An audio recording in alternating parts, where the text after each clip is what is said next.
Good morning student, I am Swati Kaurav, your Hindi teacher. आज हम शुरू करेंगे कक्षा 5 का पार्ट 1। अभी समय है। इस कविता के माध्यम से कवि ने कहा है कि समय किसी का इंतजार नहीं करता, इसलिए समय पर कार्य करते रहना चाहिए ताकि सफलता प्राप्त की जा सके। आइए हम पढ़ेंगे कविता।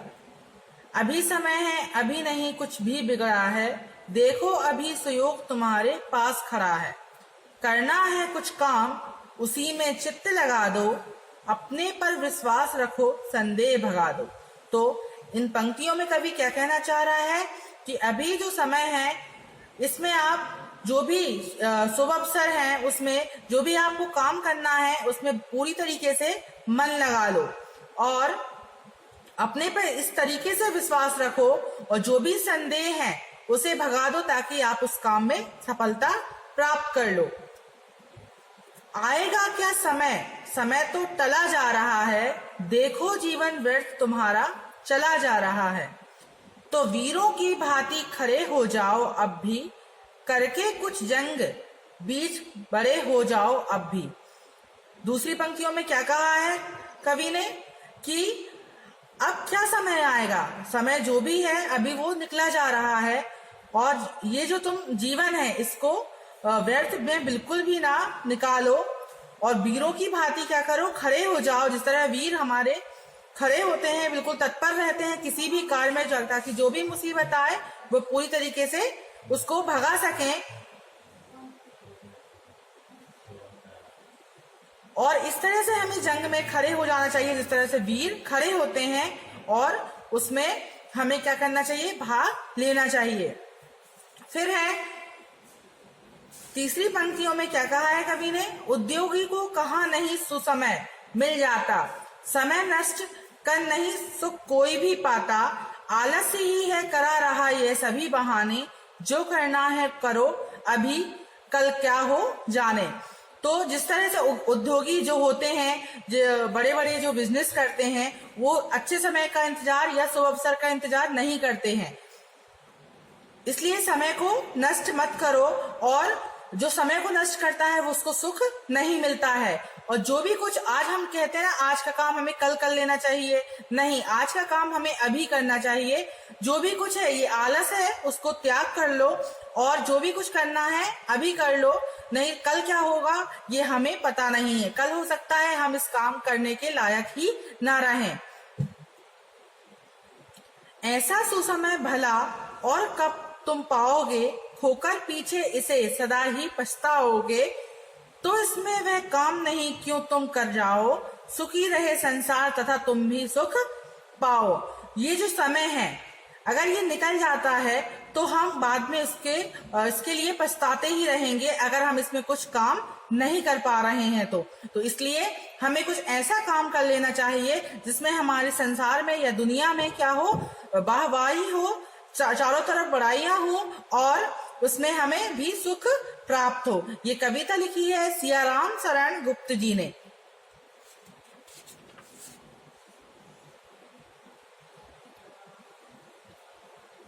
तो बच्चों अब हम देखेंगे शब्दार्थ। तो ये शब्दार्थ है, सुयोग का मतलब होता है अच्छा अवसर, चित्त का मतलब होता है मन, संदेह यानी शक, व्यर्थ यानी बेकार, जंग यानी संसार, उद्योगी यानी श्रम उद्योग करने वाला, मेहनत करने वाला, सुसमय अच्छा समय, नष्ट नाश, विनाश या बर्बाद, आलस आलस्य।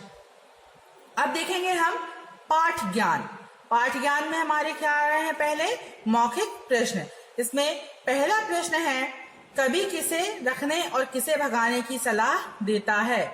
तो इसका उत्तर है कवि विश्वास रखने और संदेह भगाने की सलाह देता है। दूसरा प्रश्न है, समय बर्बाद होने से क्या होगा। तो समय बर्बाद होने से हम पछताएंगे या पछताते रह जाएंगे, इसका दूसरा का उत्तर है। फिर तीसरा प्रश्न है हमारा, कौन सी चीज मानव को काम करने नहीं देती। तो इसका उत्तर है आलस्य। आलस्य मनुष्य को काम करने नहीं देती। फिर है हमारा लिखित। लिखित में हमारे क्या आ रहे हैं, पहले बहुविकल्पीय प्रश्न। तो पहला प्रश्न का कवि किसको भगाने को कह रहा है? तो पहला विश्वास, दूसरा संदेह, तीसरा समय। तो इसका सही आंसर क्या होगा? संदेह। कवि संदेह भगाने को कह रहा है। दूसरा खा, हर समय काम करने को तैयार रहते हैं। हर समय काम करने को कौन तैयार रहते हैं? वीर। वीर हर समय काम करने को तैयार रहते हैं। गा, किसे खोकर पछताना पड़ता है? किसे खोकर पछताना पड़ता है? तो इसका आंसर है समय। समय को खोकर पछताना पड़ता है। उसके बाद हमारा दूसरा प्रश्न है, रिक्त स्थानों की पूर्ति कीजिए। रिक्त स्थानों को पूरा कीजिए। खाली स्थान को कहाँ नहीं खाली स्थान मिल जाता? तो पहले में आएगा उद्योगी और दूसरे में आएगा सुसमय। फिर है खाली स्थान नष्ट कर नहीं खाली स्थान कोई भी पाता। तो समय को नष्ट कर नहीं सुख कोई भी पाता। फिर थर्ड है खाली स्थान ही करा रहा ये सभी बहाने। तो यहाँ क्या आ जाएगा हमारा? आलस। जो करना हो खालिस्तान अभी खालिस्तान क्या हो जाने। तो पहले में आएगा जो करना हो करो अभी कल क्या हो जाने। तो ये हमारे हो गए खालिस्तान। अब आता है हमारा निम्न पंक्तियों को भावार्थ अपने शब्दों में लिखिए। निम्न पंक्तियों का भावार्थ अपने शब्दों में हमें लिखना है। अभी समय है अभी नहीं कुछ बिगड़ा है, देखो अभी सुयोग तुम्हारे पास खड़ा है। तो इन पंक्तियों में कवि कहना चाहते हैं कि अभी आपके पास जो समय है उसमें आप काम कर लो, मेहनत कर लो, अभी कुछ भी नहीं बिगड़ा है। ये जो समय है अभी आपके पास खड़ा है।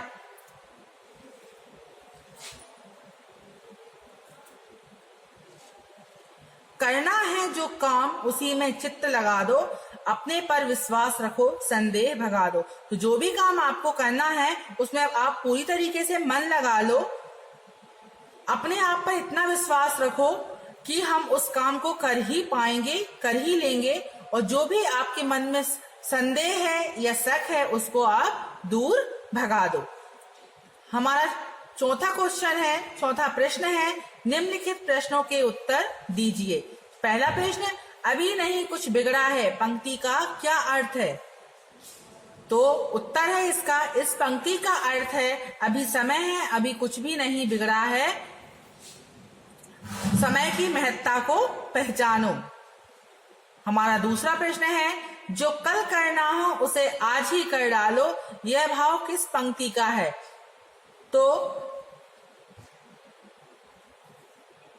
इस पंक्ति का भाव है जो करना हो करो अभी कल क्या हो जानो। इस पंक्ति का भाव यह है जो करना हो करो अभी कल क्या हो जाने। वे कौन से काम हैं जिनको करने से आप बड़ा बन सकते हैं? चौथा प्रश्न, वे कौन से काम हैं जिनको करने से आप बड़ा बन सकते हैं? तो इसका उत्तर है, इसके उत्तर हम पॉइंट में लिखेंगे। तो इसका पहला पॉइंट है, हमें समय बर्बाद नहीं करना चाहिए। हमें समय बर्बाद नहीं करना चाहिए। दूसरा पॉइंट है इसका, हमें वीरों की तरह हमेशा तत्पर खड़े रहना चाहिए।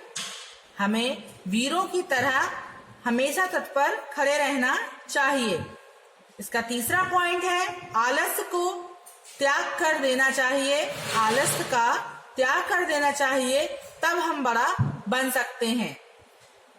आलस का त्याग कर देना चाहिए, तब हम बड़ा बन सकते हैं। ये हो गए हमारे प्रश्न उत्तर। अब देखते हैं हम भाषा ज्ञान। भाषा ज्ञान में पहला प्रश्न है, विलोम शब्द लिखिए। पहला प्रश्न, विलोम शब्द लिखिए। कुयोग, कुयोग का इसमें क्या दिया है? सुयोग। अविश्वास, अविश्वास का क्या होगा? विश्वास। मरण, मरण का क्या होगा? जीवन। कायर, कायर का क्या होगा? बहादुर। कुसमय, कुसमय का क्या होगा? सुसमय। आलसी, आलसी का क्या होगा? विलोम शब्द मेहनती। दुख, दुख का क्या होगा? सुख। आज, आज का क्या होगा? कल। बुरा, बुरा का क्या होगा? अच्छा। पाकर, पाकर का क्या होगा? खोकर। अब है हमारा दूसरा प्रश्न। दूसरा प्रश्न, एक समान लय वाले शब्द लिखिए। बिगड़ा, बिगड़ा का क्या दिया है इसमें? खड़ा। समान लय वाले शब्द बनाने हैं हमें, तो लगा, लगा का क्या हो जाएगा? जगा। टला, टला का क्या हो जाएगा? भला। खड़े, खड़े का क्या हो जाएगा? पड़े। जाता, जाता का क्या हो जाएगा? आता। बहाने, बहाने का क्या हो जाएगा? जाने।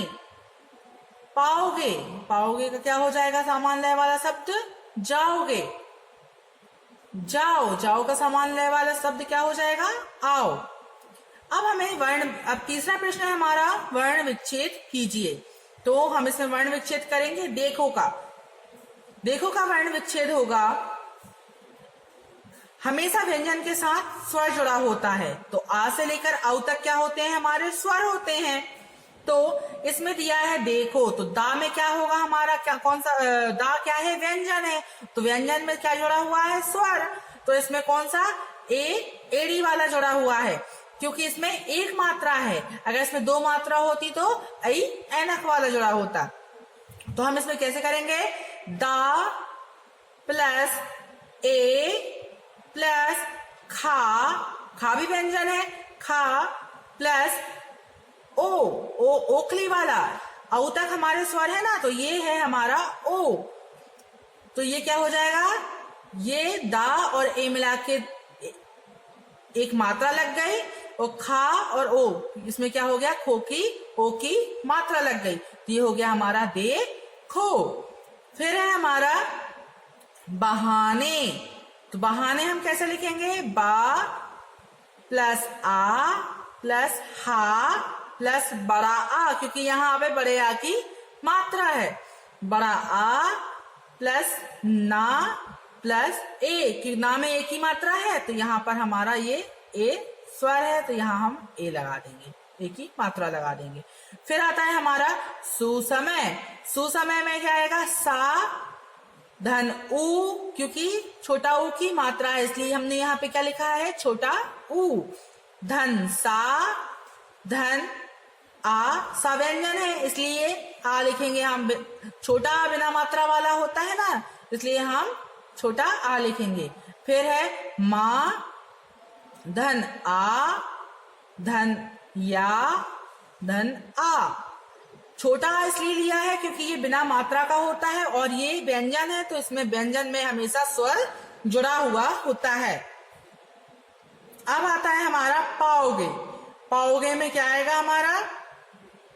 पा धन आ, कौन सा आ है? ये बड़ा आ है, क्योंकि पा में बड़ा आ की मात्रा लगी हुई है, इसलिए पा धन आ। धन छोटा आ, क्योंकि यहाँ पर आ है। फिर आ में क्या लगी है? ओ की मात्रा लगी है, इसलिए हम यहाँ पे क्या लिखेंगे? ओ की मात्रा लिखेंगे। धन गा, धन ए, क्योंकि गा में कौन सी मात्रा लगी है? ए की मात्रा लगी है, इसलिए हम क्या लिखेंगे यहाँ पर? गा धन ए। तो ये पूरा क्या हो जाएगा? पाओगे। धन्यवाद।